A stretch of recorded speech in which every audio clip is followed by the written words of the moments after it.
Hi everyone. So yep, I'm Kay. Most of you probably know me by now. As Joe said, I'm partnerships manager. Part of my remit is to work with many different organisations, be it brands, be it different sporting organisations, schools, anything that requires a partnership really, and trying to spread the word and the knowledge about the sport that we have on a wider basis. As Joe said, we'll be doing a webinar. There's quite a few slides to go through, thankfully, because there's lots of good news about, first of all, the Quid Games. It's going to focus mostly on Quid Games 2 rather than Quid Games 1. I will give you a bit of background towards how it got established and a bit about Quid Games 1. And then we'll finish off with the digital membership as well that we've introduced, and hoping that all of our members and our club support as well, and some reasonings behind that. So I shall start by sharing my presentation. Joe, as usual, if you can holler that you can see it and hear it, well, hear it later on anyway. So I will share my screen. Perfect. Right, so as promised, we're going to start the presentation with the Quid Games. So we are up to the second edition of the Quid Games, which was called Storm the Castle. It's a joint venture, if you don't know, by ourselves and by Sports Shoes. Sports Shoes are the biggest online retailer in the UK of sportswear. They've grown very, very large. You know, they are a very successful company, have been around for many years. They're a Yorkshire-based company. They're still a family-owned company, despite the growth. They're based in Shipley, but they have a real focus on not only providing us all with sporting goods and a discount for all our members as well, but they're really focused on promoting either elite end of the sport, community sides of support, and lots of kind of different angles of kind of activity, really. And to be honest with you, as you'll come to realise, we couldn't do the Quid Games without them. So, apologies if you watched my webinar last week. I'm going to copy and go through a couple of slides that I went through there for those people that weren't on that webinar, but there is a reason behind why we're doing this, and we did cover it in a webinar in October, which I'll allude to in a later slide as well. But one of the reasons why, you know, we've developed the Quid Games and why we kind of had the idea and ran with it in conjunction with Sports Shoes is to really just get eyes on the sport, to do something a little bit different, to do something that's content worthy, to do something that gets people talking, and just the word orienteering being talked about in different circles. You know, we all know, I'm sure everybody on this call knows about the sport, absolutely loves the sport and is invested in the sport. And we don't have a problem retaining people once they find the sport. However, we do have a problem still with people finding the sport and maybe believing that it's something that they can do. Hence the reason behind Quid Games. And the image that you see here is one of our hero controls, and I'll be talking about that like in further detail, but we actually put a control at the top of a dry ski slope in Kendal, where people had to get to the top, punch the control, and get all the way down to the bottom. It is steeper than it looks, and believe me, I did run it quite a few times when we were recceing it, and I even did get the chance to go down it in a little tube as well. We were contemplating using those on the evening to get competitors down, but we thought that might be just a step too far. So as I said, I will speak about this control later on, but a little bit of reasoning behind it, carrying on from the webinar last week. So as I said last week, one of the biggest surveys that's been done recently, it's had 40,000 participants in it. This is the mass participation survey. So these participants have done something like a Lakeland, like an like an Oria event, a mountain marathon event, a London marathon event, Manchester marathon event. They've done something in the past 4 years where they have been a participant in one of these events, whether they're newer to these sports or whether they're older to these sports. And the research really kind of dug down into why people are attending these events, what they're looking for when they're attending these events, and what they need from these events as well. And as I said in the webinar last week, and it's available on YouTube for the people that missed it, it goes into a lot more detail than I will tonight. We need to be thinking about this as a sport in whole if we do want to be attracting the Gen Z and the Gen X crowd and different people into the sport, because these events that are out there are doing this already. So as you can see on the bottom left, the percentage that sign up with others, that's a big one of the 18 to 24-year-olds. 80% of people sign up with somebody else to an event like this. 65% of the 25 to 34-year-olds. So really, offering something as a pair, offering something as a group of friends that you can go around is a brilliant way to do it. On the bottom right, what are these people that took part in all of these events? What are they looking for? Well, highest ranked were easy to get in and out of the event site, which is fair enough. But then the second highest ranks was actually atmosphere on the course, good finish atmosphere. So people are looking for experiences these days. They're not just looking to turn up, do a race. Some people are, but a lot of people these days are looking for that experience as well. A few key trends that we went through last week and still really play into why we are delivering the Quid games. People are after snackable and viral moments. They want that kind of short form kind of videos to watch, but also they want to be making them as well. So, the rise of non-traditional sports, Gen Z especially, it gravitates towards the different kind of sports, the running, the racing, the hiking, the niche sports, something that's going to set them apart from the general public, for example. So that has seen a massive rise in social run clubs. As I alluded to last week, people now want to go on a run with the social run clubs, go for a coffee afterwards, than they do socialising in a pub, for example. So that's where we've got to kind of meet them where they are in terms of they're looking for something different, they're looking for those viral moments, and they're looking for something that they can do socially. This is a competition. These are, Manchester Marathon, Manchester 10K, for example. This is a local running club up and running in Manchester, which is obviously a running shop. As I said, people are looking for those things. Everyone there's got the phone out. They want to be taking, the finish line photo. They want to be taking a little short form video as they're running over the finish line. They want these bits where they can, save the memories, but also show off about the memories as well. So are we doing, or what are we doing within the sport to capture this audience? If we're just hiding the sport, and it's a fantastic sport, but if we're just hiding it away in the middle of nowhere and there's no eyes on the sport, the only people that are enjoying it are me and you that are doing the events. Whereas if we're putting it at the heart, of town centres and city centres, and putting it at the heart of people to kind of find it and to kind of make viral moments out of it, we're going to get more recognition on the sport. So a little bit about the journey into the Quid Games. So as I said, we are indebted to Sports Shoes. We are both 50-50 partners, for want of a better term, in the Quid Games. We bring the knowledge, we bring the courses, we bring the organisation, we bring the kind of structure and the logistics and everything about the event, and they polish it up. They are instrumental in terms of like the content, they're instrumental in terms of the branding, they're instrumental in terms of the wider sporting kind of knowledge and branding and just how to reach the people, because they do it absolutely fantastically well. So the first bit was the accidental find. So Ben Mounsey, who is my right-hand partner, he is the trail and marketing lead for Sports Shoes. His partner actually stumbled across a Pendle Forest event, one of my club's event, in a park randomly in the June 2024.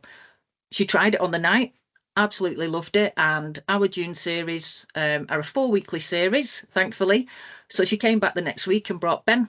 Ben had never done orienteering before. He'd heard about it, so it wasn't for him. He's a fell runner and a trail runner.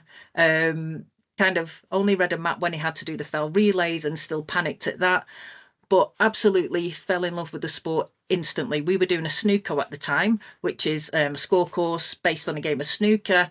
So lots of kind of returning to controls, etc., in a very small park. Great for newcomers to kind of build confidence. And from that, I think a little bit of a light bulb went off in his head. What is this sport? It's actually achievable. And I had a lot of fun. And I actually covered maybe 4 or 5 miles in 45 minutes as he did. So it was an accidental find. And thankfully, the return as well. So from that in June 2024, he, was talking about introducing us to other people within sports shoes and the possibility of us working together, British Orienteering and sports shoes, on maybe a few ideas that kind of will propel this hidden sport that he found into the limelight a bit more.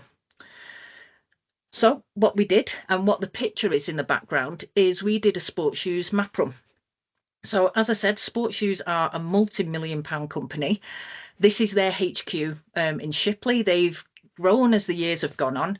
They started off in one warehouse, and I think they own about five now across the industrial estate. And they've turned one of the warehouses into kind of like a HQ of what you see here. So a multi-million pound company invited British Orienteering to basically take over their staff for an afternoon. So they shut down everything from production to marketing, accountancy, you name it. They shut the whole company down, and we did a map run for them, 60-minute map run around the streets of Shipley. They were paired randomly. Sports Shoes did that. So it was a great chance, first of all, for them as a company to get people from marketing alongside, partnering someone from production, so in the warehouse shipping the shoes, for example. So they saw it as not only a brilliant opportunity to kind of get everyone in the team kind of working together, and maybe, a lot of people are ships in the night and probably don't even know each other in the company, but it was also a brilliant way for us and for them to introduce orienteering, map run, score courses to the whole staff. So it wasn't just the kind of a silo effort, and we were talking to a few people within sports shoes at the end of this evening. And so, yes, as I will carry on. So we had every single member of the sports shoes staff there that went away with a knowledge of the sport. And we weren't just kind of selling it in silos and kind of just to the marketing, for example. So that was where we kind of like really kind of locked in to the company. And from that, we had Quid Games 1. I won't talk too much about that. There's plenty of webinars out there for you to catch up on. The reaction of Quid Games 1, which was absolutely brilliant, more than what we can imagine, really made waves in the sporting industry and the branding industry as well. And from that, we got to Quid Games 2.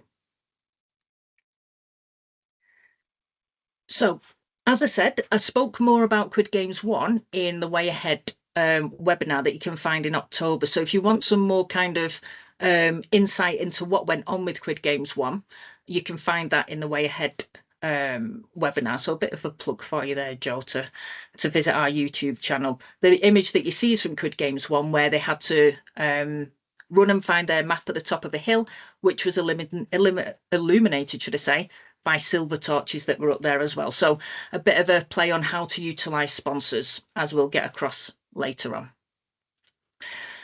So Quid Games 2. So this was called Storm the Castle, and most crucially, it was part of the Kendal Mountain Festival in 2025. Kendal Mountain Festival is the largest film festival in Europe, as they say, and I do believe them. They have 20,000 visitors there, and it's a real kind of outdoorsy place. It brings in a lot of brands. There's a lot of activations there.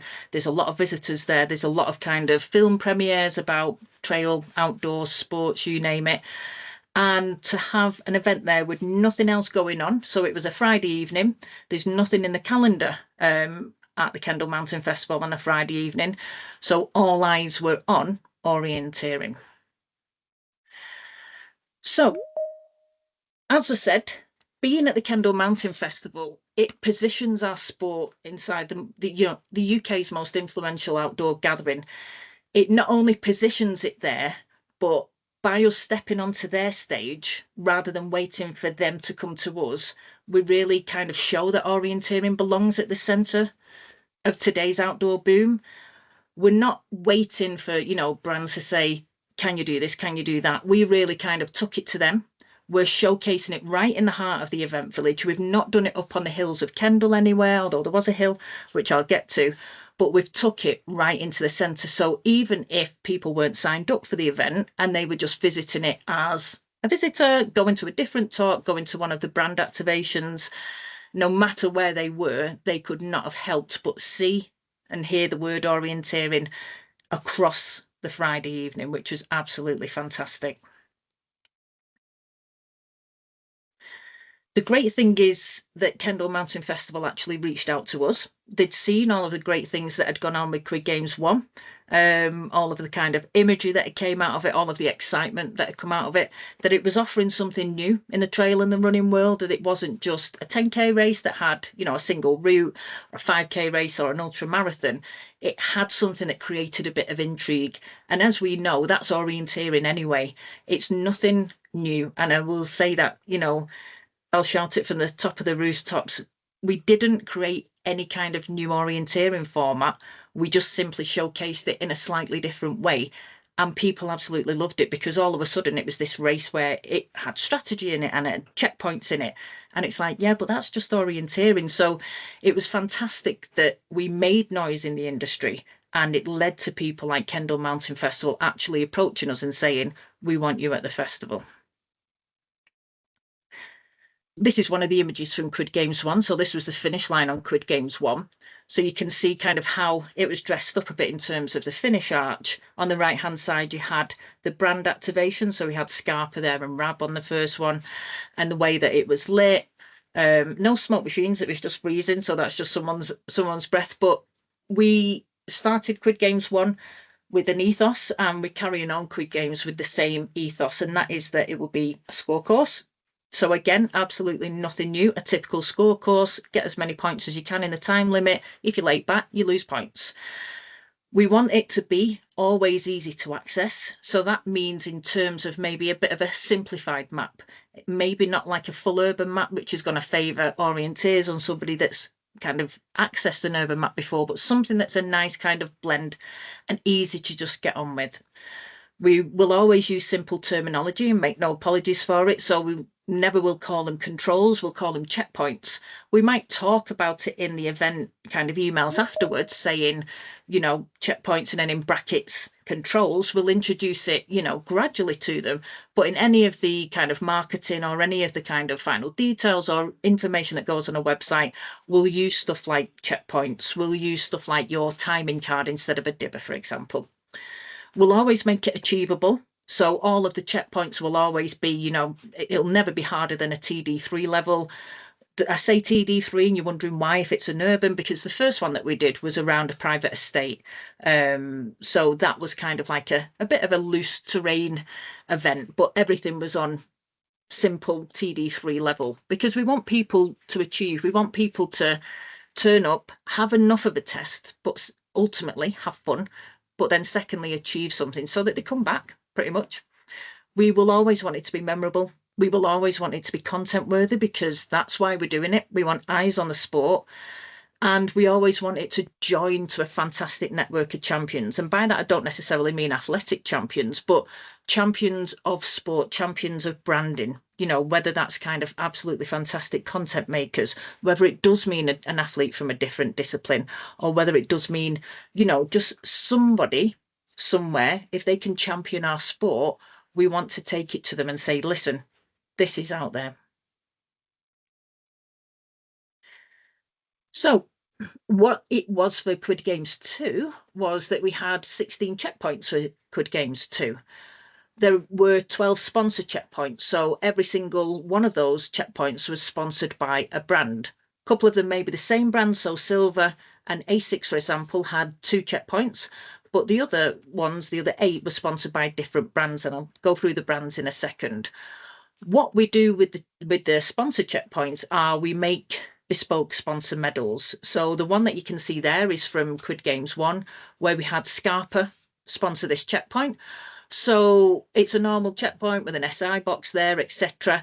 Everyone will still need to punch into it to get 10 points, but the first male and the first female that get there grab a medal, blue or pink, and if they're back on time and they're not kind of like losing points and out of the game, at the end they win that kind of sponsor prize. So in this one, it was a pair of Scarpa trainers. So the first person, which was Rich Gill for this one, he won a pair of Scarpa trainers because he's at the moment undoing the blue medal after punching the SI box. So that's how we do the prize checkpoints. People keep it on them till they get back. We make it really light, kind of balsa wood that people can carry. And it's just something different in a tactical kind of way, which I'll go over later on. We will always have 2 spot prize checkpoints. That means that you're not necessarily having to be the fastest to the prize checkpoints. Everyone has a chance. Not only does everybody has a chance, it also keeps people for the prize giving as well. Obviously, we all like a bit of a prize giving, and if there's a spot prize, as there was on this one of a Garmin Phoenix watch, a Phoenix 8 watch, which was just under £1,000 at the time, people are going to stay.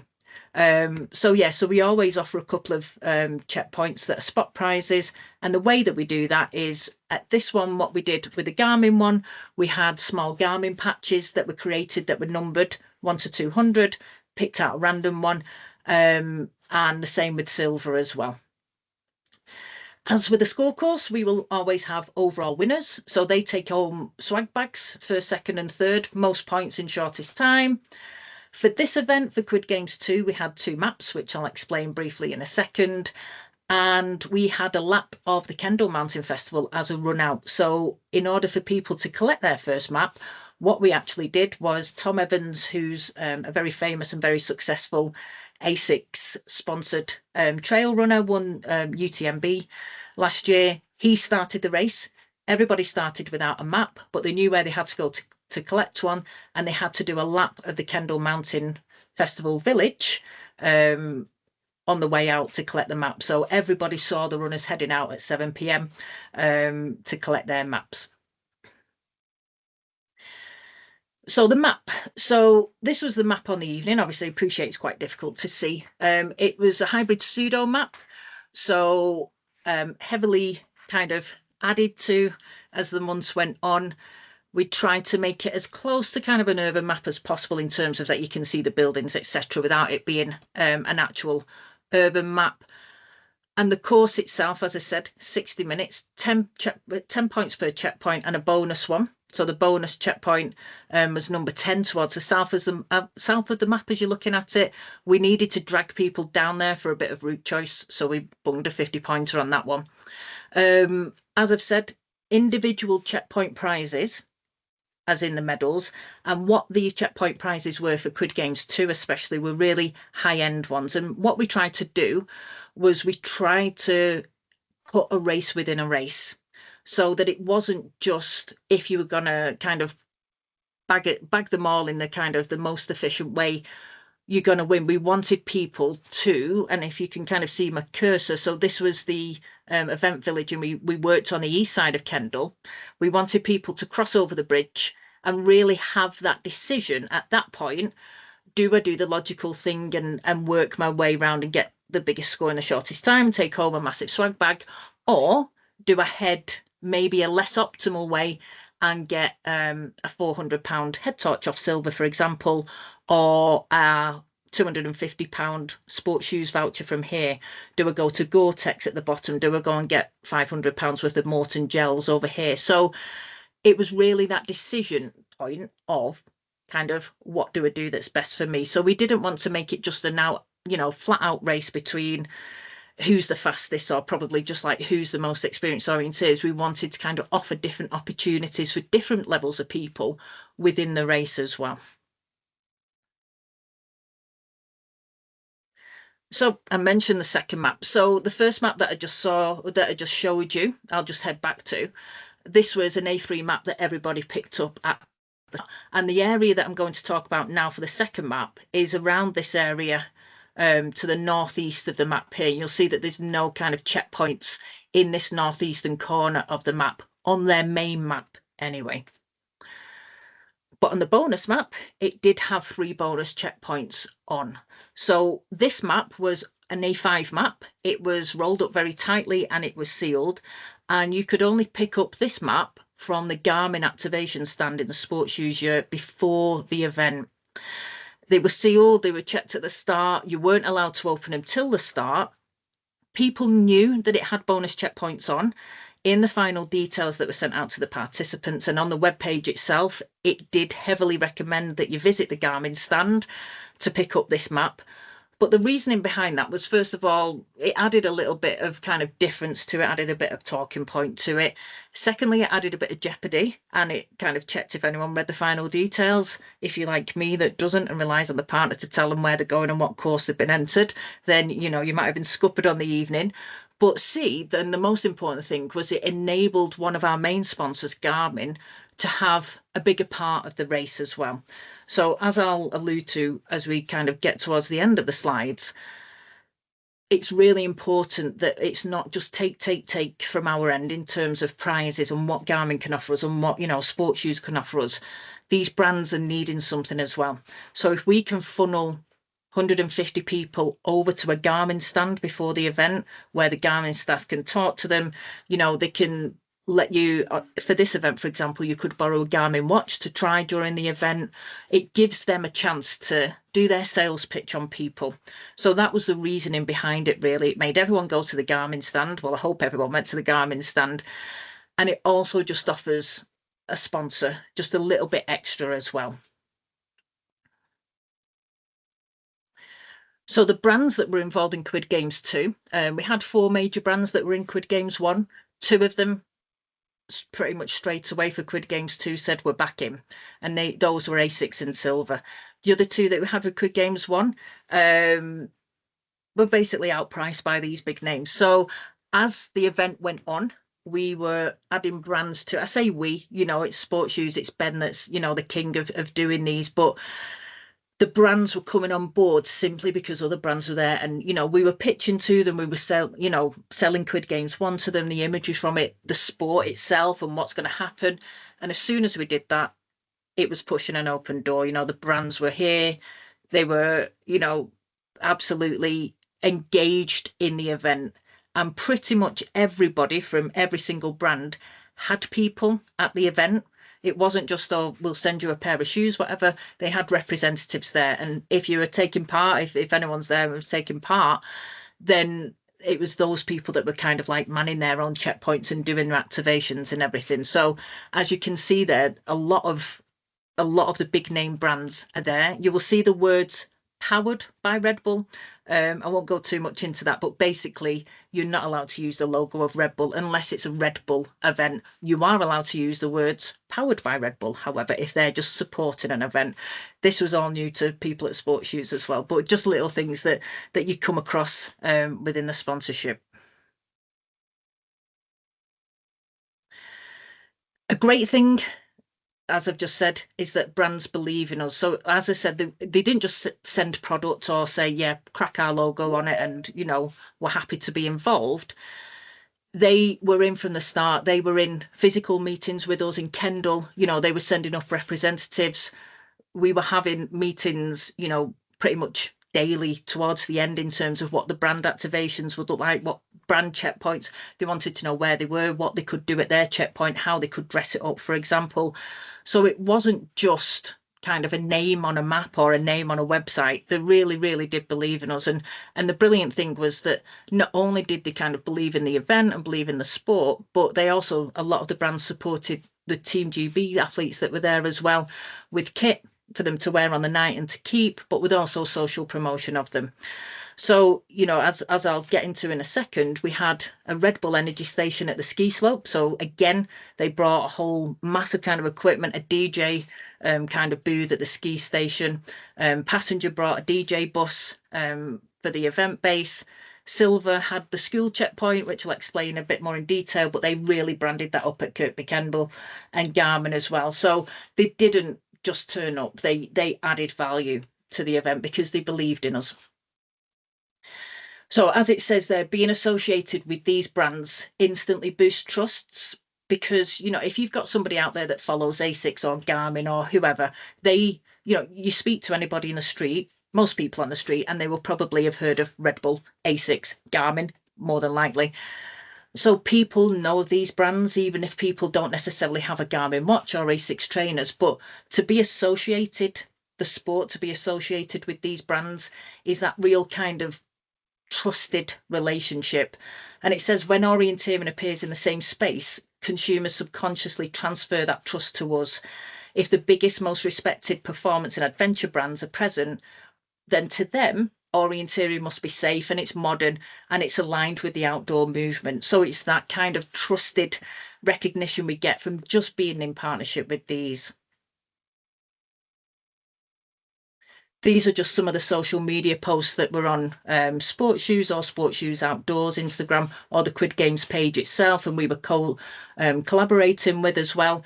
And again, it's that credibility. Our logo's all over that, and it's how many logos are there. So again, people start to recognize, even if they don't quite understand what orienteering is at this moment in time, they start to see it subconsciously from these promotions as well. So the event itself. So the great thing about the event was that it wasn't just an event from 7 p.m. on the Friday evening. What we actually did as well, thanks to Sports Shoes, was we were able to have an orienteering talk in the Sports Shoes yurt during the day as well. It's always a bit nerve-wracking because you don't know if anybody's going to turn up, but thankfully it was packed out. There was people standing there, and the Sports Shoes yurt was there all weekend at the Kendal Mountain Festival. It was one of the main focus hubs of talks and athletes talks. And, Tom Evans, who started the race, who you just saw on the social media post there, he was doing an interview after this. So we had an hour to talk about the sport. We did a few kind of like, what would you do ifs, and show the route choices. We were able to get some of the GB athletes there that could come and talk down what they would do in this situation, talk about the evening event that was upcoming, talk about why orienteering's fantastic and why people should try it. So it wasn't just the kind of flash in the pan 1 hour event. We had a visible presence throughout the day where we could really sell the sport to people. This was a picture of part of the event centre. Like, the event centre obviously is huge, but we had the event base in the Sports Shoes yurt, which you can see on the bottom right, where people were kind of picking up the dibbers. They'd visit the Garmin stand, they'd visit the silver stand to borrow a head torch, for example. The passenger bus was there at the start and finish, playing the tunes rather loudly. Say that sounding old, but again, building that atmosphere within the Kendal Mountain Festival itself. There was bars and social spaces immediately there for people to, hang about, have a drink afterwards, and relax. And bottom left was the kind of start area. That was where people finished, kind of running towards us, but that was where people started from as well, as they headed out onto their lap of glory around the Kendal Mountain Festival. So one of the biggest things that we did, we kind of stepped up from Quid Games 1 to Quid Games 2, was hero controls, as we like to call them. So again, if you were at the webinar that I did last week, talking about how the Kono team and the team behind the ASOM and the European Championships in 2025, they always find a way to make their races in urban settings in Belgium absolutely fantastic. They will open doors of schools, they will do something different. And from taking part in that event in Turnhout last year, it really inspired me to think about how we could turn the ordinary, even though it was never going to be ordinary, but how we could make that magic as well. So we did quite a few recce's of Kendal running around thinking about what would be checkpoints. And then it was kind of like, away from those recce's, it was me thinking, well, let's take them inside buildings, let's take them, let's do something unusual. So we'll go through them individually, but the one that you can see on the left, we took over Kirkby Kendal School, which is one of the oldest school, well, pretty much the oldest school in the region, 300-400 years old, and I'm probably doing them a disservice there, but we actually went inside the school. As I said to you at the start, we went up the ski slope, and one of the kind of iconic shots is we were at Kendal Castle as well. So real kind of like content worthy moments. This is kind of like a close-up of some of the control points. As you can see, we didn't want to overcomplicate things. Don't start sending me DMs that it's not like ISS sprint spec and all this kind of stuff. What we wanted to do was give people enough information where it would get them to where they needed to go. So the one dead center that you can see, Control 9, that was sponsored by Passenger, so that it'd have the logo on the map. They could only go in the back way, and this one was right inside the karate dojo. So again, another memorable kind of checkpoint. To the north is kind of, is out of bounds, because that was actually being used as a Kendal Mountain Festival kind of camper van area, and people were sleeping there, etc. So not only were we able to kind of put a control right in the middle of the dojo map, and lead people in and out again. It was people that maybe were not obviously in the base camp, but were sleeping there. Again, we took the sport right to where people were as well. The one to the left, so to the west of the map, is Kirby Kendall School. And as you can hopefully see, that was sponsored by Silver, but that one is pretty much, we took them in the school for maybe 10 or 15 seconds. We took them in the main door and out the dance studio, and it was just a case of going in, past the reception desk, turn left immediately again, and then out of the fire exit. And that's one of the key things that was kind of important in gaining these permissions. Not that we really struggled, to be honest with you, but is keeping it really simple, not having people go up, miles into the school. You really kind of complicating things there. What it was it needed 2 doors open. It needed 3 volunteers to just kind of get that memorable checkpoint in there as well. So if you are going to do this, people are willing to kind of do this, but really make it as simple for them as you can. So, as I said, Ski Slope 1 was sponsored by Red Bull, powered by Red Bull, should I say. And we didn't know the ski slope was there, in all honesty, on our first recce run. We were heading up to the castle. Anyone that's been to Kendal knows that it's a bit of a leg burner up to the castle, and we were just having a bit of a breather and having a bit of a gossip, me and Ben, on one of our recces. When we looked left and went, what is that? And it was a ski slope. And from that moment, we knew exactly that it needed to be somehow involved in the race. So from that, we reached out to the Kendal Ski Club. They were absolutely fantastic from the start. They loved it.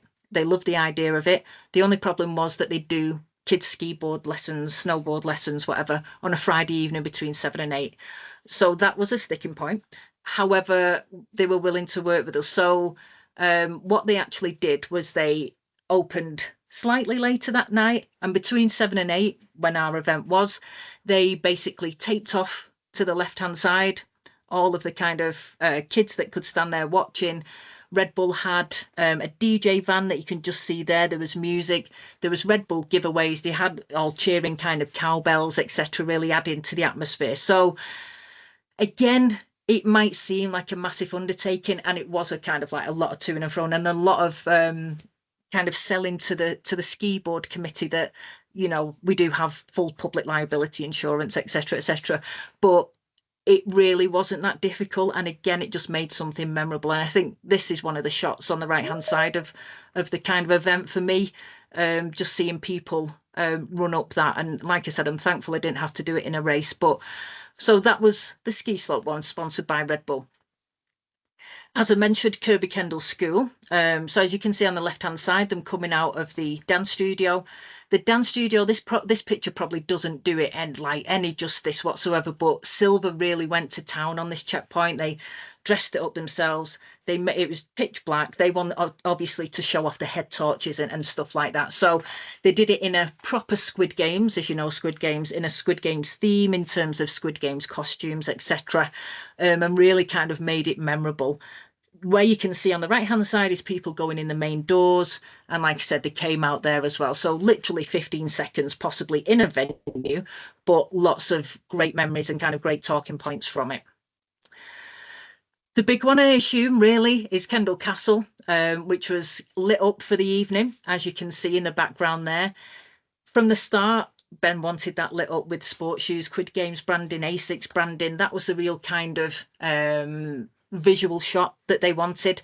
There was lots of drones up there. If anyone's been to Kendal, you can see base camp from the castle and vice versa.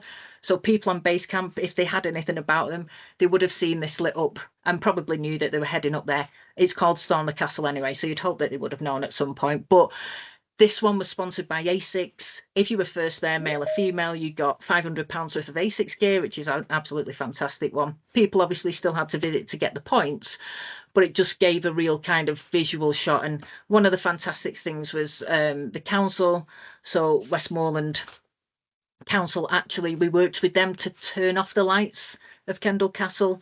They told us it had never been done before in the history of it, to turn off the kind of spotlights, just so that we could light it up ourselves.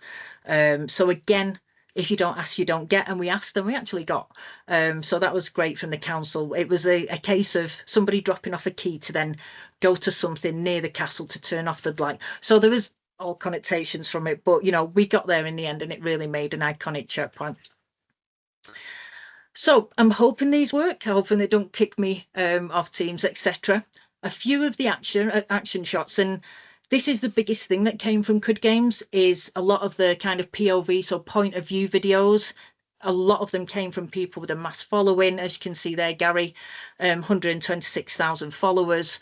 It went on the main sports use site, which is like gold to get it on a main sports use site and not the Quid Game site and not the sports use outdoor site. And as you can see, that's got almost 170,000 followers. And this is the biggest thing that kind of worked for us, was that it wasn't us saying it, it was people there on the night that were sending kind of the message out there that orienteering is fun. So hopefully, fingers crossed, it's worked in rehearsals. So we shall see. So I'll make sure that the sound is on as well.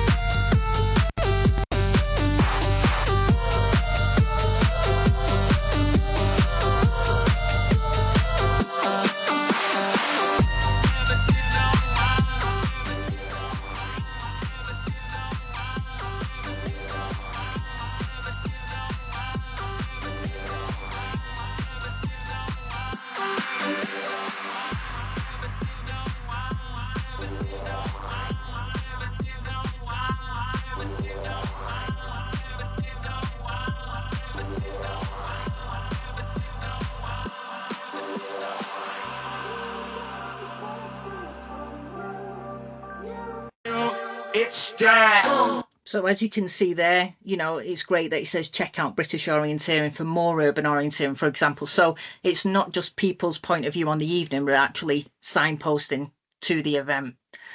This one was on the Sports Shoes official site. So this is what they posted literally on the evening of the event.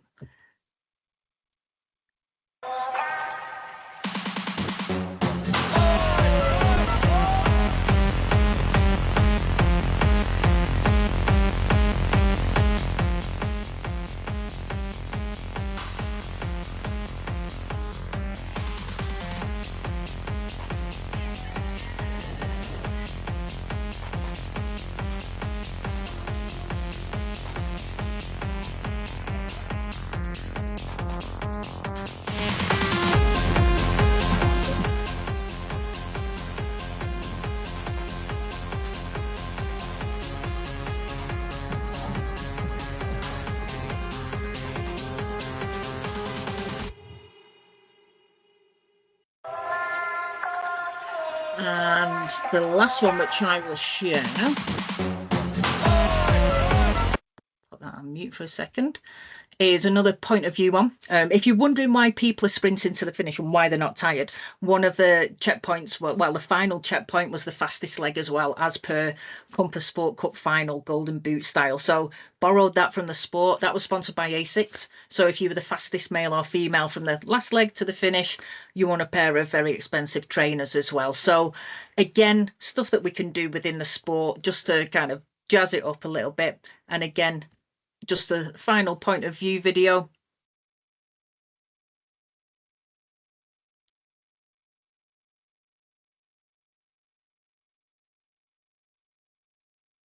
The fire, pick up your map, pick up your tracker, check your name, get outside, get to the start line, clear your tracker, check your tracker, listen to the briefing, check the competition, embrace the nerves, one last vibe check, smile for the camera, and we're off. Quid Games is a multi-checkpoint race at Kendal Mountain Festival. Think urban orienteering with some chaos thrown in for good measure. The race starts with a lap of the park to collect your second map, and then the fun begins. Competitors have 60 minutes to visit as many of the 16 checkpoints as possible. What order you visit these checkpoints in is completely up to you, but don't come in over the 60 minutes as you risk losing every point you've gained. Now, my map reading isn't great at the best of times, but a little local knowledge goes a long way in this race. We found ourselves flying through estates, in and out of buildings, and even pegging it up the local ski slope. Some checkpoints even gave you wings. All of this was capped off with a big finish under the lights back at base camp. Quid Games by Sports Shoes in 60. So yeah, so I mean, I think Charlie summed it up perfectly there. You know, nothing that he said there was any different to a normal urban orienteering event. Yes, he called it, a tracker. Who cares? Like if that's what he wants to call it, that's perfectly fine from our end. But, he was saying go to the checkpoints in any order. These are the things that we need to sell about the sport, because these are the things that set us differently from the usual 5K route or the usual 10K route. So stuff that we intrinsically know and we intrinsically love about the sport, newcomers absolutely love about the sport because it's something different. So let's work on that. Let's sell that USP. Again, this was some of the fallout in a good way. We had people there such as Josh Bowman. He's got 273,000 followers writing about it, and pictures, you name it. We had stories from Gore-Tex. I'm sure we've all heard of Gore-Tex. I'm sure we've all got Gore-Tex there. They were one of the sponsors racing through the night. Don't understand Quid Games. I'm not 100% sure I do yet, but it's absolutely a hidden gem of running we all need. These videos and these stories on the night were telling stories that we couldn't tell. We wanted people to tell. And again, it's that peer-to-peer recommendation that, we can sell it as a sport, as a national governing body, we can shout from the rooftops, but actually, as with anything in life, unless our mate or unless a trusted person is saying, go and give it a try, it's absolutely fantastic, we're more than likely to listen to them than an organisation. Carrying on from the fallout were plenty of absolutely fantastic articles. You can find all of these articles on the news article that I did for British Orienteering. If you search on our article history, I did a write-up of the Quid Games shortly afterwards, so it'll be towards the end of November. You can find links to these articles, and also in the December newsletter, members' newsletter as well, where you can read them in full. What these did was, again, they sold the story of orienteering for us without us needing to. A new direction for orienteering, why you should try orienteering, survival of the smartest, why orienteering is a new hobby you didn't know you needed. And all of these kind of articles, again, going back to what I say, are just selling stuff about that, it's for everybody. You can do the checkpoints in any order. It's nothing new to us, but it's something new to them. This was hot off the press last week, hence a few of the logos are missing. One of the other great things that we've got as well is, I'm sure everybody on this call has probably bought something from Sports Shoes in the past, including myself. They have a magazine that gets sent out to every household. It'll be coming through your letterbox if you've ever bought something within the next week. And what there is a double page spread on the Quid Games. And again, it will have our logo on there. Well, I did send it across to them after this, but that is something, I was going to say money can't buy. It can buy for £15,000, as you can see, but we've got it absolutely free. A double page feature going out to over 250,000 households that just talk about what we're trying to do, what the sport is, and kind of like that, again, association that, this 250,000 households probably didn't know what went on with Quid Games or might not know with orienteering. If they read the article, then they will, and that's, again, that association with Sports Shoes that is just absolutely invaluable to us by doing events like this. You might have seen that we were at the running show last weekend, well, the weekend before last.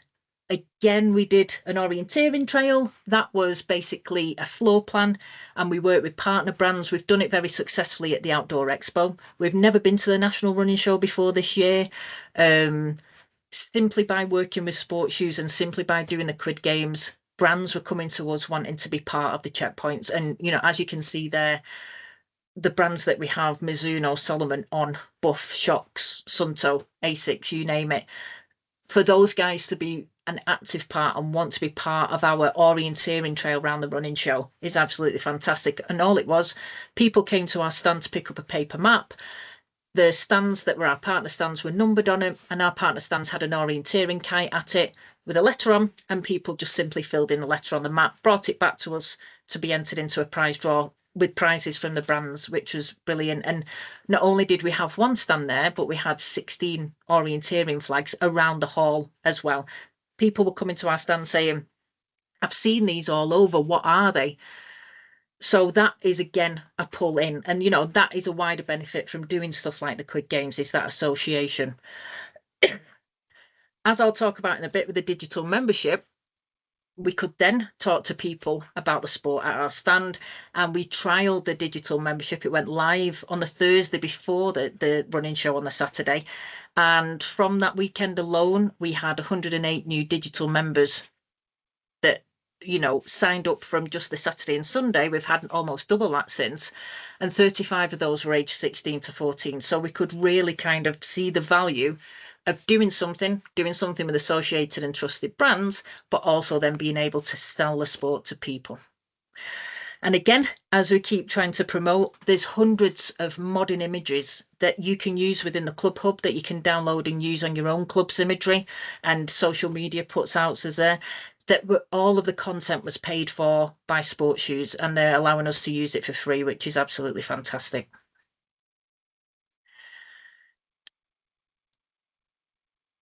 So, as you can imagine, since the Quid Games and kind of people have got wind of it, we have had, and I have had plenty of emails that are kind of wanting in on it from clubs and club members, which is absolutely fantastic. But it's got to be kind of a bit of a realization of what brands bought into in terms of the Quid Games and what they actually need as well. So it's not me saying that brands won't be interested in regional events or even national events, for example, but we've got to kind of offer something to the brands as well. So brands are predominantly after stuff that's heavy on Gen Z and Gen X and Gen Z. And I know that counts me out as well, but that is what they want to be at the forefront of the event. They don't need it to necessarily be everything about every event, but that's what they're after. They want content worthy moments, such as the ski slope, such as people running in and out of schools. And I'm not saying that you start having to plan the urban courses to be doing something like that, but they need something that they can get some shots from, that they can then promote themselves and say, look at us doing this event. And it's not them doing the event, it's you doing the event, but let them have that for being part of the event. They're after something that beats the saturated, and by that I mean how many 5Ks are out there, how many 10Ks are out there, how many ultra marathons are out there, for example. So they're after something like the Quid Games or just like a jazzed up orienteering event that is something different. We've got that's something different. So how can we just twist it to mold what they want? They want the opportunity to be present, have gear that you can try on, have the logo on the map, have banners. They need to be visible. They want something out of this, so they want their logo everywhere. They want people to try on silver head torches. You can see these guys are decked out in silver head torches, and the photographers photographed them. So that is perfect for silver. That is why they invested so many thousands of pounds in the event, because this is what they want from it. So they need the opportunity to be present. It's no good just trying to say, I've got this urban event in Burnley, send me 25 pairs of Asics trainers, we'll put your logo on the map, thank you. There's got to be something more for them. And as you can believe, they get many, many, many requests from all kind of sports, social gatherings, you name it, daily. So it's like, what is different about this? They want community, social, happy scenes. That's what they need to sell on social media. So are we creating that? And, put quite bluntly, they will only sponsor elites or individuals that have kind of like a large social media following, or they've just won UTMB, as Tom Evans has, for example. So they're after high visibility athletes or occasions. So it's not just the case of, Asics have worked with British Orienteering for the Quid Games, and now they might be able to sponsor me on my quest to win a crep race this year. Like, they're not interested in me whatsoever, but they are interested in something different. So it's not, so trying to be realistic, it's not a no, but you've got to come up with something that's tangible for them. Like, they've got to get something out of it as well. So again, getting to the last bit now, how does this trickle down? It's not a case of us and them, and we're a small club in the middle of East Lancashire and it'll never work for Pendle Forest and all this kind of stuff. Like, we're not asking clubs to recreate Quid Games every week, and to be honest, I don't want to recreate Quid Games every week. I had enough sleepless nights about this one, but what we do want is just bits to trickle down. Can we, and I say we because I'm part of an orienteering club myself, introduce a bit of life into a base, a social setting. And I talked about this last week on the previous webinar, somewhere for people to socialize, a bit of music, maybe just something where somebody wants to stay. That is more likely to get people to wanting to come back to the sport, try it again, or join as a member. Can there be like a prize draw for an entry? We do it a couple of times a year at Pendle Forest. Everybody that's entered the street or at the end will just pick out a random entry number and we'll give them a £20 sports shoes voucher. I won't say it costs absolutely nothing. It doesn't, because it costs £20, but actually these things are not happening in the generic races or the local 5Ks that they're doing around Accrington, for example. But it just, again, gives you a little bit of difference and something to promote maybe on your social media. As I've mentioned, utilise the imagery. This image was captured as a woman running with a map. I'm not quite sure why she's not looking at it. It's not facing her, but it's great for an image because it's showing a map, it's showing a dibber, she's running, she's of that demographic that we're trying to attract. All these images are available to download on our Club Hub. So let's get the modern imagery out there as well. And look around, invite local social media personalities. And by that, I don't mean your kind of local news readers, for example, but there's plenty of people out there in your local area that are doing vlogs. So kind of like video blogging to camera on Instagram. They might only have maybe 1,000 followers or something, but again, it's that kind of, they're talking about your event and they're talking about how great the sport is, and just invite them down, give them a free entry or something, just say, come and try this, and get us out there. And the last video that I'm going to play for you, this guy is hilarious. He turned up to a Pendle Forest event at weekend at Sunnyhurst. We didn't know who he was when he entered. They went round as a free, which is absolutely fantastic. We don't mind at Pendle Forest if you go round as a 1 or a 33. We want people enjoying themselves. So they went round on a red course, which again are hugely popular. Can't sell them enough. They were nearly as popular as the green course at Sunnyhurst Woods at weekend. So these guys went round together on a red course. And as I said, didn't know who he was at the time. He sent me a message on the Pendle Forest Instagram on Saturday afternoon saying, hope you don't mind, I've made this video of the event. Do you wish to collab on it? So I watched it immediately and was just like, this is hilarious. But this was totally accidental, but this is the kind of thing, this has got almost 6,000 views on Instagram from his account, but he's talking about orienteering and how you should give it a go. And this is the kind of thing that can trickle down into local clubs as well. So I'll play it, fingers crossed it works because it's hilarious, and I'll put his voice on straight away because he was just a character.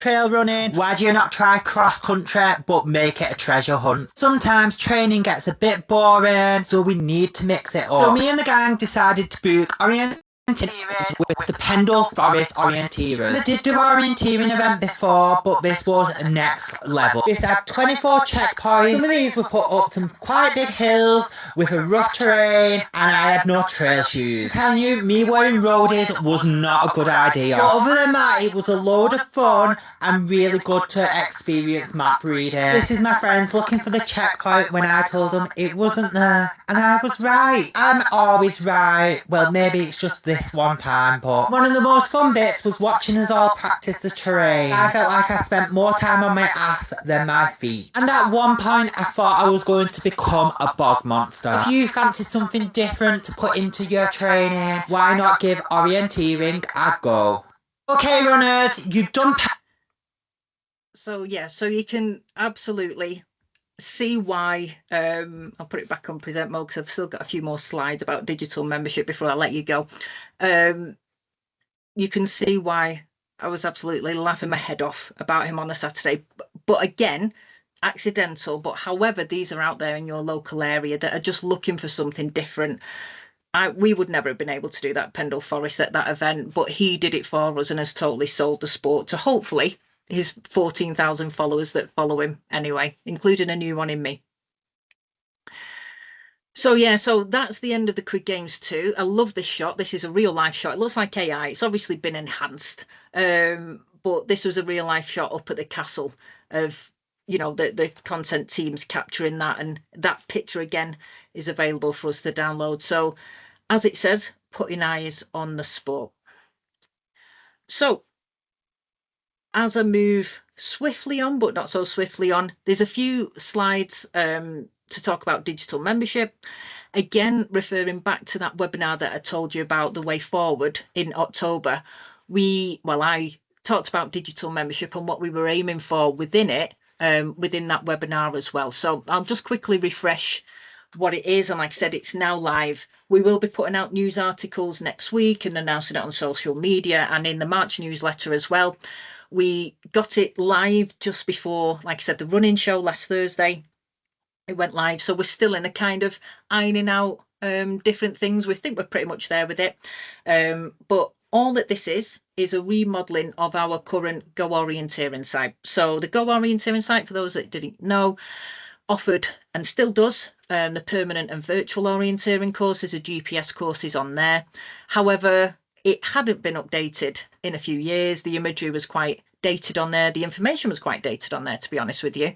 And one of the really negative things about it is when you actually signed in to download a map, the first thing that you were greeted with was, do you want to delete your account? I'm not quite sure why that was there, but it wasn't a very welcoming kind of profile that you got there. So what we wanted to do was we wanted to introduce a free digital membership as it was. We already had this site, so we just decided to kind of remodel the Go Orienteering site. And the reason why we are introducing a digital membership is because, as you can see on the bottom, 83% of national governing bodies offer a digital membership now.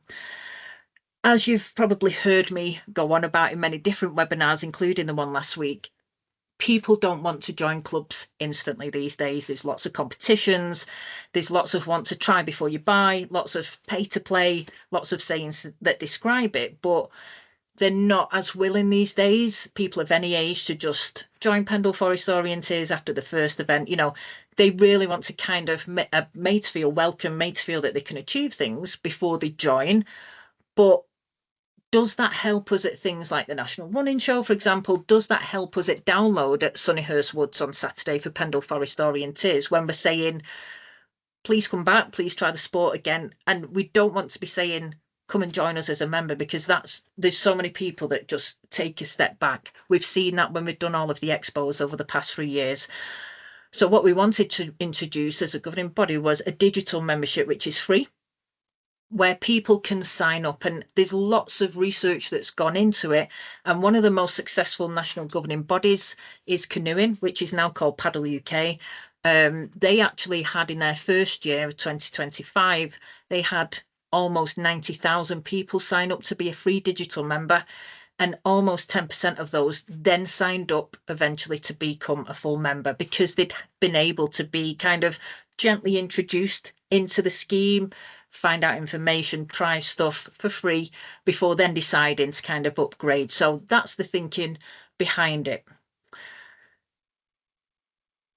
So, as I said, we want to remove barriers. We want to kind of let people discover stuff within their own space as well. So what we've done with the digital membership and what we've done with the Go Orienteering site is we've updated all of the information, information about the sport, how to get started. When you now log in, and what will happen if you've had a previous Go Orienteering membership, then simply log in again. And what will happen is it will bring up a set of pop-up boxes. It will ask you to kind of update your information, what your interests are. And that's key for us to know.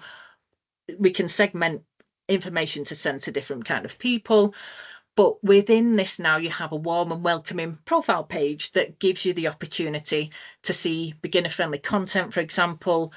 Regular newsletters can go on there. We can send stuff out now to people segmented. So if you've ticked that you want to know more about schools orienteering, or you want to know about local clubs or local events, etc., we're now able to pull that off and then send targeted emails.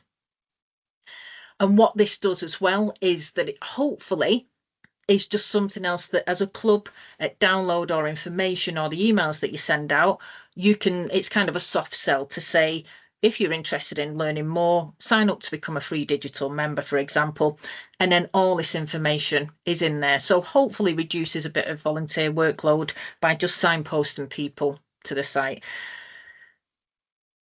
It builds engagement. It supports beginners. So, as I said, we can connect more effectively. We can guide people with accessible information in terms of, color-coded courses or just simple information on the event page that you don't need to be a British Orienteering member to turn up to an event, and what colours to look for if you're doing a terrain event, for example. And as it says at the bottom there, and this is kind of a big thing from a study in 2024, a digital membership can help hesitant newcomers feel confident enough to try the sport. So if they had a choice between joining Pendle Forest as a full-time member or not doing anything, they would probably not do anything. But if they had a choice between joining Pendle Forest Orienteers, not do anything, but join as a free digital membership, then it's more than likely they'll go for that middle one. And all it is, for want of a better word, is just a glorified mailing list, pretty much, that we can just target information out there for. If I just pop back a couple of slides, you can see, so this is the kind of homepage that people get to. It's half of the homepage. You can't see the bottom end, but that's my kind of homepage. Look at it, pulls up now local events that are closest to my postcode. Sealock event. So if you're local to the northwest, Sealock's event closes tonight. Moses Gate in Bolton on Saturday. It pulls up the nearest anytime orienteering courses as well. It tells me I don't need to be a British Orienteering member, and the courses, for example. And then there's a digital kind of like drop down menu that has different information on it as well in terms of getting started, you name it. So it's a much more warmer kind of welcome to anybody using the site, whether they're new or whether they're kind of experiencing the sport, rather than just saying, do you want to delete your membership? So this refreshed profile dashboard, as I said, gives closest events and local clubs, but it also gives the opportunity for us to be putting out messages out there as well. We can't at the moment do it by club, so we can't exactly with GDPR at the moment. We're trying to figure a way that we can work around this. We haven't quite found a way yet in terms of data protection, of saying, Pendle Forest, here are the people within your postcode, they're the details, go and email them. But what we can do is we can set up automated emails on the database using people's postcodes, for example, to say, Pendle Forest is your local club, this is their website, these are their upcoming events, for example. So hopefully we're taking a bit of the admin work away from people that might not have the time to do it, because at a simple click of a button, we can just send that information to people that have initiated to us that they're interested in knowing more. So as we hope that, you become part of the movement. We don't want this to just be a British Orienteering digital membership that we're talking about and we're trying to sell. We hope that clubs will see the value of it and members will see the value of it. The more people that we can get eased into the sport, in a real kind of low back, low commitment way to begin with, the better for all of us. Even if it means just simply, and I'll show you them at the end on the next slide, on the final slides, even if it's simply having the leaflets that we've created on your download desk, or putting it in an email at the end of the event saying, thank you for attending Sunnyhurst, hope you enjoyed it.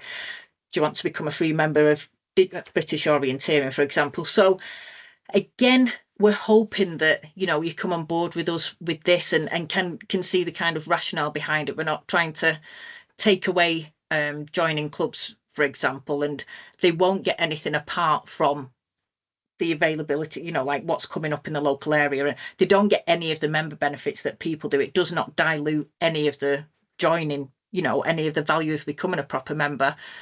But what it's trying to do is to try and bridge that gap between the people that don't want to become a member just yet and the people that are interested. And we're just trying to sit in that middle ground of just being that kind of the bridge between two. So I'll show you the leaflet to finish off with. You can get these printed from stuff like Vistaprint. You just need to upload the PDF, which you can download from the Club Hub. Had a look this afternoon, 250 is, £15. Appreciate that's an outlay for a club, but, you might get that back from people coming and being digital members and then being hooked up into the sport enough to then join as a member later on. Or it might be as simple as just having a QR code of the Go Orienteering webpage on your splits, for example, at the bottom, or, just on the map maybe, or just something different, something where we can just kind of shout about it. So this is an A5 leaflet, obviously enlarged, but this is one side of the leaflet, and then that's the other side of the leaflet. Really simple. Get courses, events, and information straight to your inbox. Unlock your next adventure. The QR code there takes you through to the Go Orienteering site. And this is what we had at the National Running Show. And we didn't have many left by the end of it, because as soon as you say to people, you know, it's free, sign up as a digital membership, you can check it out in your own time, gives you information. People were actually, you know, it was really surprising on the uptake. The uptake was what we wanted to, which was absolutely fantastic. So that is me done. I think I've done enough talking. That's the end of my webinars as well. So if I stop, we've got just in time for some questions, I think. Excellent. Thank you so much, Kay. As much as you say you've done enough talking, you might have to do a little bit more to answer a few questions here. So you're not quite off the hook yet. But no, that was absolutely brilliant. It's good to see all the fantastic work going on from the Quid Games, sort of end-to-end story, as well as I think my highlight was your new influencer friend for sure. What's the word? A character? He was a character, yeah, and I think still continues to be on Instagram. But yeah, but I mean, he can sell the sport miles better than I can, so bring it on. Excellent. I'd like to invite any questions now from the chat and the Q&A, or with the raise hand at the function at the top of the screen. I can't see anything in my email inbox, which is always a relief because that usually means things are ticking over quite well. So do we have any questions? Jason, perfect, getting us started. Go for it. No, I just want to big you up, Kay, really, because that was amazing. Like, I'd known about it, and I've been watching Gary and those two guys on their own social media, the podcasts and everything else. And this is proper 2026 latest era. I think in the regions, you want to be able to just to hook into any events that you've got that go on like that. I mean, you know, when we do the London City race, and it was all around Surrey Quays and places like that in the running shop there, you know, it could be anywhere, couldn't it? But it's just trying to make them links with where is it that I can actually get that hook. I think a lot of people in the regions might be going, oh yeah, but that was all up north. But you know, you did it on that national level. There would have been people traveling from everywhere to the Kendall, you know. Absolutely. So the same thing could have happened anywhere in London or another city, or even, you know, we have a film festival here. We have the film festival, the Banff in Poole. Yeah, maybe if I pulled my finger out, I could have got something organised with that. But do you know what I mean? There is something in every region that might be applicable to what you've made a reality there. So yeah, and you know, and it would probably work 100 times better in the centre of London, to be honest with you, rather than Kendal. But the great thing is that we just want, you know, people like yourself or clubs to maybe just be inspired. And even if you went to, you know, the film festival and said, look what happened at Kendal Festival 2027, you know, let us do an orienteering event there. You know, we're just hoping to make a bit of way in for, you know, our clubs and our members, that it doesn't have to be the Quid Games and the sleepless nights that I had, but you know, you can, little tweaks in the way that we sell things, we can still get the same eyes on the sport. Yeah. Thank you very much, both. I'll go to Catherine with the next hand up. It's actually William sharing the screen. So I mean, that all looks fantastic, a great presentation. But obviously Quid Games doesn't happen every week. And for people who've gone to that and then come to a local event, no matter how much we sort of bling it up, for want of a better word, it's still going to be a bit of a come down. Is there a worry that people will think it's not the same sport, or do you think people will get hooked enough that they'll want to carry on?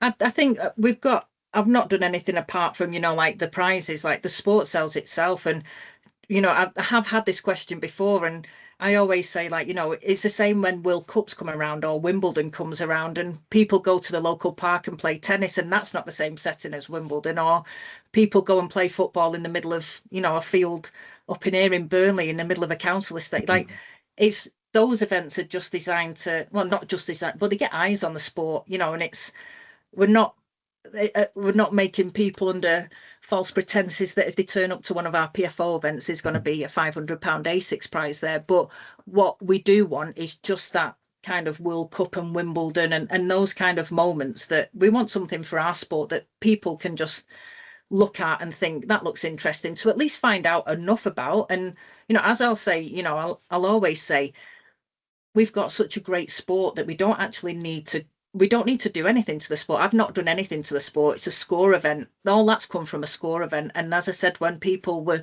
doing the videos, they're loving the checkpoints, they're loving the strategy. That's our sport, you know. So I don't think we need to be worried about that. People, once they find our sport, they stay in our sport and they're hooked. But we just need to get people to at least give us a try. Yeah, that makes sense. Thanks.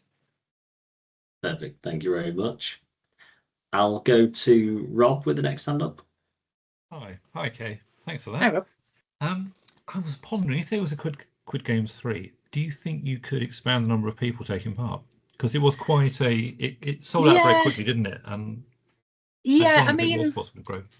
I've had this question before as well, and it's kind of designed to be a little bit niche as well, in terms of kind of, you know, like a bit of a special entry kind of stuff. Like what we don't want is, we don't want to dilute it, but what brands love as well is the selling of that there's only X amount of places. And, you know, like London Marathon, there's only a certain amount of places, even though there's a lot more places than the Quid Games, for example, and stuff like Ride London, for example. So it works at the moment with about 200 people in its current format, simply because it's manageable at the moment, and it's still relatively kind of a few volunteers that get involved on kind of like club side, but centrally run. And in terms of content, for example, and with Kendall and Quid Games too, we were a bit hamstrung with a few of the areas that we used in terms of numbers as well. So it was a bit of a double-edged sword in terms of trying to keep it a bit niche and a bit of fear of missing out, and, you know, the scramble for tickets, but also kind of keep it manageable in terms of doing it. That's not to say we wouldn't do an event that's larger, but then does that take away the kind of ethos of getting the medals for, you know, like there's different parts that we'd need to consider if we increased the numbers to it. It might change the format a bit in terms of the bits we've introduced to it. So it's not a no, but it was deliberate. Yeah. Could I ask though, I mean, how do you end up with only attractive people? Was it by invite? Yes and no, to be honest with you. So what happens is that the spaces were out for kind of public consumption. So we had 75 spaces that were released initially. They were pretty much snapped up by British Orienteering members. We had when they went live at midnight on Friday the 13th of January or something, like it was a Friday at midnight, and I think by the Saturday morning, by the time I woke up, almost all of them had gone because both members had signed them up. And so we had that bank. And then what happens then is, you know, we gave 10 places to Garmin to send to their athletes or influencers or content team. Same with ASIC, same with that. Okay. And then people from the Kendall Mountain Festival. So it's kind of, it's managed, but at the end of the day, what we've got to kind of realize is that we want the imagery, we want that kind of cohort. And yeah, so it's really hard to kind of not annoy our membership, but also kind of say to the membership as well, it's not necessarily just for you as well. We're trying to attract new people, we're trying to get that imagery, but still believe it. We're doing it for the greater good, for you know, but it's really hard to keep that balance as well. So because I'm the same, if I saw the event, I'd want to sign up as well. Yeah, no, I mean, the future must be in having younger people, mustn't it? At the moment, that's probably where our big gap is, the 20 to 30 year olds. But yeah, thank you. And that's the strategic aim as well. So, I mean, based on the age, I fit the category, but maybe it's the attractiveness where my invite got lost in the post. That's fine. Yeah, and I'm too old as well. Thank you for that one, Rob. Do we have any more final questions before I get things wrapped up? I'll take them via hands up.